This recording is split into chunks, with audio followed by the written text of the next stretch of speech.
پاکستان اور افغانستان دو ہمسایہ ملک، ایک ہی مذہب، ملتی جلتی تہذیب، صدیوں پرانے قبائلی رشتے، اور پھر آج ان کے درمیان اتنی ٹینشن کیوں ہے؟ آخر ایسا کیا ہوا کہ دوستی کی جگہ بے اعتمادی نے لے لی؟ یہ صرف بارڈر کا ڈسپیوٹ نہیں، یہ کہانی ہے ہسٹری کی، پولیٹکس کی، سیکیورٹی کی اور نیشنل انٹرسٹ کی۔ اگر آپ بھی CSS کی تیاری کر رہے ہیں تو پاکستان افغانستان ریلیشن سمجھنا بہت ضروری ہے، کیونکہ ساؤتھ ایشیا کی سیکیورٹی کو سمجھنے کے لیے اس ریلیشن شپ کو سمجھنا لازمی ہے۔ یہ سب شروع کیسے ہوا؟ ہر کانفلکٹ کی طرح اس کی جڑ بھی ہسٹری میں ہی چھپی ہے۔ 1893 برٹش انڈیا کے فارن سیکریٹری سر مورٹیمر ڈیورنٹ اور افغان رولر امیر عبد الرحمان خان کے درمیان ایک اگریمنٹ سائن ہوا۔ اس اگریمنٹ کے تحت ایک باؤنڈری ڈرا کی گئی جسے آج ہم ڈیورن لائن کے نام سے جانتے ہیں۔ اس کی لمبائی تقریباً 2640 کلومیٹر ہے، لیکن یہیں سے کنٹروورسی بھی شروع ہوئی۔ پاکستان اس لائن کو اپنی انٹرنیشنلی ریکگنائزڈ بارڈر مانتا ہے۔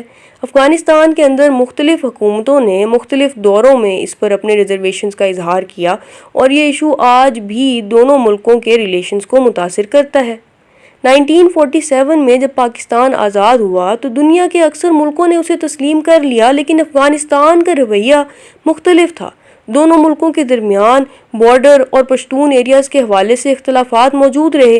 اسی وجہ سے شروع ہی سے ٹرسٹ کا لیول اتنا مضبوط نہ بن سکا جتنی امید کی جا رہی تھی۔ 1979 سوویت انویژن۔ اب کہانی ایک نئے موڑ پر آتی ہے۔ 1979 سوویت یونین نے افغانستان میں ملٹری انٹرونشن کی۔ لاکھوں افغان ریفیوجیز پاکستان آئے، پاکستان نے ان کے لیے کیمپس قائم کیے۔ اسی دور میں پاکستان فرنٹ لائن سٹیٹ بنا، اور امریکہ، پاکستان اور دوسرے پارٹنرز نے افغان ریزسٹنس کی سپورٹ کی۔ اس کانفلکٹ نے پورے ریجن کی سیاست کو بدل دیا۔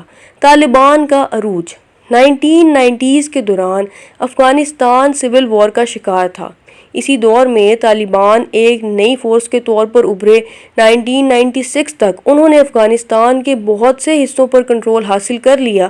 پاکستان اور افغانستان کے ریلیشنز پر اس ڈیولپمنٹ کا گہرا اثر پڑا۔ 9/11 سب کچھ بدل گیا۔ 11 ستمبر 2001 امریکہ پر ٹیررسٹ اٹیکس ہوئے۔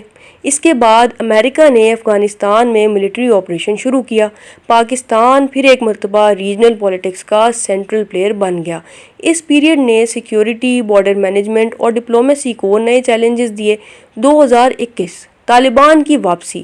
اگست 2021 امریکن فورسز افغانستان سے نکل گئیں۔ طالبان نے دوبارہ کابل پر کنٹرول حاصل کر لیا۔ کئی لوگوں نے سوچا کہ اب پاکستان اور افغانستان کے ریلیشنز بہتر ہو جائیں گے، لیکن گراؤنڈ ریئلٹی اتنی سمپل نہیں تھی۔ بارڈر سیکیورٹی، ٹریڈ اور ملیٹنسی جیسے ایشوز اب بھی موجود رہے۔ آج کا سب سے بڑا سوال: آج پاکستان اور افغانستان کے درمیان سب سے بڑا چیلنج کیا ہے؟ کیا صرف ڈیورن لائن، یا اس سے بھی زیادہ؟ سیکیورٹی، TTP، بارڈر فینسنگ اور ریفیوجیز کا مسئلہ۔ 2021 میں جب طالبان دوبارہ کابل میں آئے، بہت سے لوگوں کو لگا کہ پاکستان اور افغانستان کے درمیان نئی دوستی کے دور کا آغاز ہو گیا۔ لیکن کچھ ہی عرصے بعد بارڈر کلیشز، سیکیورٹی کنسرنز اور ڈپلومیٹک ٹینشنز کی خبریں پھر سے سامنے آنے لگیں۔ سوال یہ ہے، آخر مسئلہ ہے کیا؟ ڈیورن لائن صرف ایک بارڈر نہیں، پاکستان کے نزدیک ڈیورن لائن اس کی انٹرنیشنلی ریکگنائزڈ ویسٹرن بارڈر ہے۔ اسی لیے پاکستان نے بارڈر مینجمنٹ کو مضبوط کرنے کے لیے فینسنگ کا کام شروع کیا۔ پاکستان کا کہنا ہے اس سے اللیگل کراسنگز کم ہوں گی، اسمگلنگ کنٹرول ہوگی، ٹیررسٹ موومنٹس کو روکنا آسان ہوگا۔ لیکن افغانستان کے اندر اس ایشو پر مختلف رائے پائی جاتی ہے۔ اسی وجہ سے بارڈر مینجمنٹ دونوں ملکوں کے درمیان ایک سینسٹیو ڈپلومیٹک ایشو بنا رہتا ہے۔ TTP سب سے بڑا سیکیورٹی چیلنج۔ اب آتے ہیں آج کے سب سے امپورٹنٹ ایشو پر، تحریک طالبان پاکستان TTP۔ یہاں ایک بات بہت ضروری ہے، افغان طالبان اور TTP ایک ہی آرگنائزیشن نہیں ہے، دونوں الگ گروپس ہیں۔ اگرچہ کچھ آئیڈیالوجیکل سملیرٹیز اور ہسٹوریکل لنکس پر ایکسپرٹس بحث کرتے رہے ہیں، پاکستان کا سٹانس یہ رہا ہے کہ TTP کے اٹیکس اس کی انٹرنل سیکیورٹی کے لیے بڑا چیلنج ہے۔ پاکستان بار بار اس بات پر زور دیتا رہا ہے کہ افغان سرزمین کسی بھی گروپ کو پاکستان کے خلاف استعمال نہیں ہونی چاہیے۔ یہ سیکیورٹی کنسرن آج بھی دونوں ملکوں کے ریلیشنز کا سینٹرل ایشو ہے۔ بارڈر کلیشز، کبھی کبھی بارڈر کراسنگز کو لے کر ٹینشنز بڑھ جاتی ہیں، ٹریڈ روٹس ٹیمپریریلی بند ہو جاتے ہیں، کراس بارڈر فائرنگ کی رپورٹس بھی سامنے آتی رہتی ہیں۔ اس کا اثر صرف سیکیورٹی پر نہیں بلکہ عام لوگوں کی زندگی اور تجارت پر بھی پڑتا ہے، یعنی ایک بارڈر ڈسپیوٹ ہزاروں فیملیز کی روزمرہ زندگی کو متاثر کر رہا ہے۔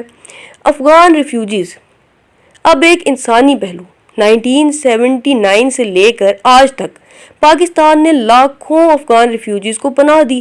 یہ دنیا کی سب سے بڑی ریفیوجی سچویشنز میں سے ایک رہی ہے۔ ریفیوجیز نے پاکستان کی اکانومی، ایجوکیشن، ہیلتھ کیئر اور لوکل ریسورسز پر بھی اثر ڈالا۔ اسی لیے ریفیوجی مینجمنٹ ایک ہیومینیٹیرین اور پالیسی چیلنج دونوں ہے۔ ٹریڈ اور ٹرانزٹ، ہر چیز کانفلکٹ نہیں ہوتی۔ پاکستان اور افغانستان کے درمیان ٹریڈ بھی ہوتی ہے۔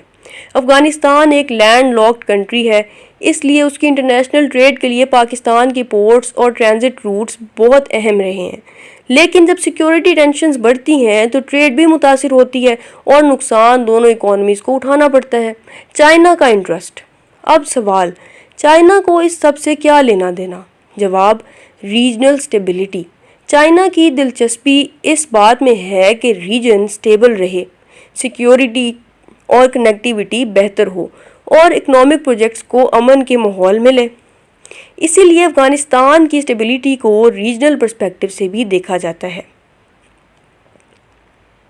پاکستان اور افغانستان دونوں کی تقدیریں ایک دوسرے سے جڑی ہوئی ہیں۔ اگر افغانستان میں امن ہوتا ہے تو پاکستان کو فائدہ ہوتا ہے، اور اگر افغانستان میں بے چینی ہوتی ہے تو اس کی لرزش پاکستان تک ضرور پہنچتی ہے۔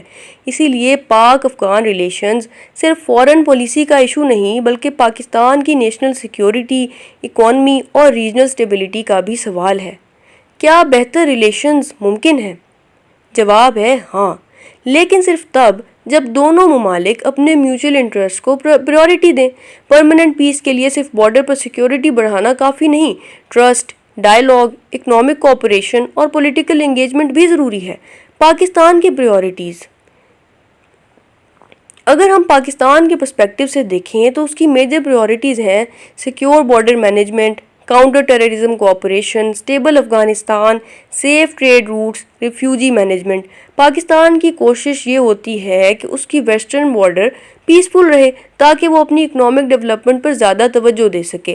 افغانستان کی چیلنجز، دوسری طرف افغانستان بھی بہت سے چیلنجز کا سامنا کر رہا ہے، جیسے economic difficulties, humanitarian needs, infrastructure کی کمی، انٹرنیشنل انگیجمنٹ کے چیلنجز۔ یعنی ریجنل سٹیبلٹی تبھی ممکن ہوگی جب افغانستان بھی سسٹینیبل ڈیولپمنٹ کی طرف بڑھے گا۔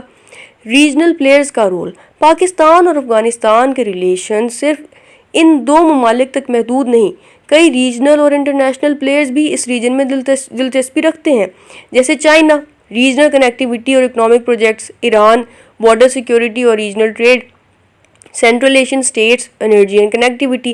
ہر پلیئر کی اپنی ہی پریورٹیز ہیں، اسی لیے ساؤتھ ایشیا اور سینٹرل ایشیا کی پالیٹکس ایک دوسرے سے ڈیپلی کنیکٹڈ ہیں۔ پاکستان کو کیا کرنا چاہیے؟ نمبر 1، کنٹینیو ڈپلومیٹک ڈائیلاگ، ہر ٹینشن کا پہلا حل ڈائیلاگ ہونا چاہیے۔ Number 2، improve border management, legal crossings کو آسان اور اللیگل موومنٹ کو مشکل بنانا۔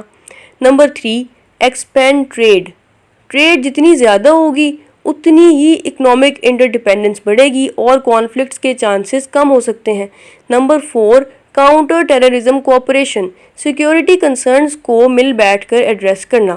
نمبر 5، ریجنل کنیکٹیوٹی، پروجیکٹس جو ساؤتھ ایشیا اور سینٹرل ایشیا کو کنیکٹ کریں وہ پورے ریجن کے لیے فائدہ مند ہو سکتے ہیں۔